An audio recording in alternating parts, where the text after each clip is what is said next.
প্রিয় বন্ধু, আমার দেশবাসী ও আমার বাংলাভাষী ও আমার ভারতবাসী, আমি হোসেন গাজী দেশ বাঁচাও সামাজিক কমিটির রাজ্য সম্পাদক ও মানবাধিকার কর্মী হিসাবে এবং একজন গণতান্ত্রিক পদ্ধতির আন্দোলন করা মানুষ হিসাবে, একজন সামাজিক মানুষ হিসাবে তোমাদেরকে অনেক ভালোবাসি। তাই দেশের প্রাকৃতিক দুর্যোগ নিয়ে, দেশের সমস্ত অন্যায় অত্যাচার নিয়ে মুখ বুজে বসে না থেকে, চুপচাপ না থেকে মানুষের হয়ে আওয়াজ তুলি এবং তোমাদের হয়ে লড়াই করি। বন্ধুগণ, আমার দেশ স্বাধীন, তাহলে দেশের জনগণ কেন পরাধীন হয়ে থাকবে? আমাদের দেশ গণতান্ত্রিক, তাহলে দলতন্ত্র রাজত্ব কেন চলবে?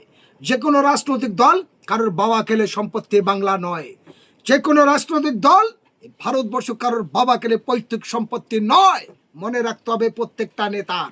আবারও জোর গলায় আঙুল তুলে বলছি, সোনা চিরদিন একরকম থাকে না, গাছ একরকম থাকে না, চাঁদ সূর্য এক জায়গায় থাকে না, চিরদিন বর্ষা হয় না, চিরদিন খোরও থাকে না।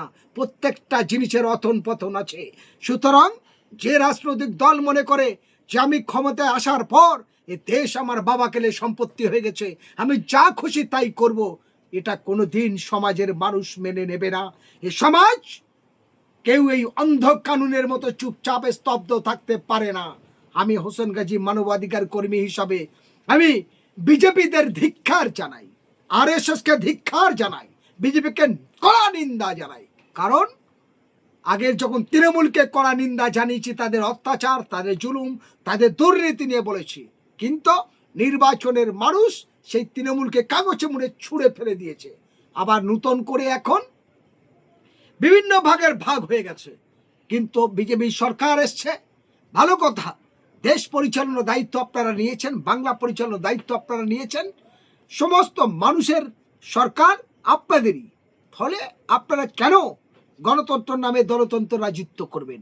আপনারা কেন ক্ষমতার অপব্যবহার করবেন? আপনারা কেন সিপিএম নেতাদের নামে মিথ্যা করে মামলা দেওয়ার জন্য বারুইপুর থানা বা অন্য থানায় গিয়ে লাইন দেবেন? আপনারা কেন মীনাক্ষীর মতো একজন লড়াকু নেত্রীকে ডিম ছুড়ে মারবেন? আপনারা কেন আজ তৃণমূল কংগ্রেসের মমতা বন্দ্যোপাধ্যায়ের নেতৃত্বে যখন কলকাতা পুলিশের পারমিশন নিয়ে বালিগঞ্জ ফাঁড়ির কাছ থেকে তারা তাদের একটা কর্মসূচি, দলীয় কর্মসূচি পালন করছে, সেখানে বিজেপির দলের লোকেরা পুলিশের সামনে প্রকাশ্য যারা মমতা ব্যানার্জির সমর্থক তাদেরকে আক্রমণ করা হচ্ছে, তাদের পিটানো হচ্ছে, রাস্তায় ফেলে মারা হচ্ছে। এ কেমন গণতান্ত্রিক? কেন গুন্ডা রাজ চলবে? তাহলে আপনি জানতে চাই, আমি হোসেন গাজী আজ মমতা ব্যানার্জির এই আন্দোলনকে সমর্থন জানিয়ে বলছি, তাহলে আপনি যে গুন্ডারাজ বিল এনেছেন, সেই গুন্ডারাজের তালিকায় প্রথমে আমি দেখতে চাই আপনার যে বিজেপির নেতারা গুন্ডাগিরি করেছে সেই কজনের বিরুদ্ধে কি ব্যবস্থা নেন আমি দেখতে চাই। বারুইপুরের কেন্দ্র করে আপনি 200 মানুষের মামলা দিচ্ছেন, অনেকজনকে অ্যারেস্ট করেছেন, কিন্তু আপনারা বালিগঞ্জ ফাঁড়িতে আজ যে গুন্ডা রাজ হয়েছে, যে গুন্ডা রাজ যারা এই তৃণমূলের সমর্থনে মিটিংয়ে ছিল, যারা এই ছোট্ট বাচ্চার নাবালিকা ধর্ষণের জন্য আন্দোলন নেমেছে, তাদেরকে পিটিয়ে হত্যা করা হলো। আর আজ সেই বিজেপির নেতারা তাদেরকে পেটালো পুলিশের সামনে, কলকাতা পুলিশের সামনে। তাহলে এই গুন্ডারাজের আওতায় বিজেপির নেতাগুলো পড়বে তো? ওই সমর্থকগুলো পড়বে তো? যাদেরকে আমরা ফেসবুকে দেখছি, টিভি চ্যানেলে দেখছি, বিভিন্ন ইউটিউব চ্যানেলে দেখছি, তাহলে সেই বিজেপির নেতারা গুন্ডারাজের তালিকায় পড়বে তো? তাদের শাস্তি হবে তো? তাদের ব্যবস্থা নেবেন তো?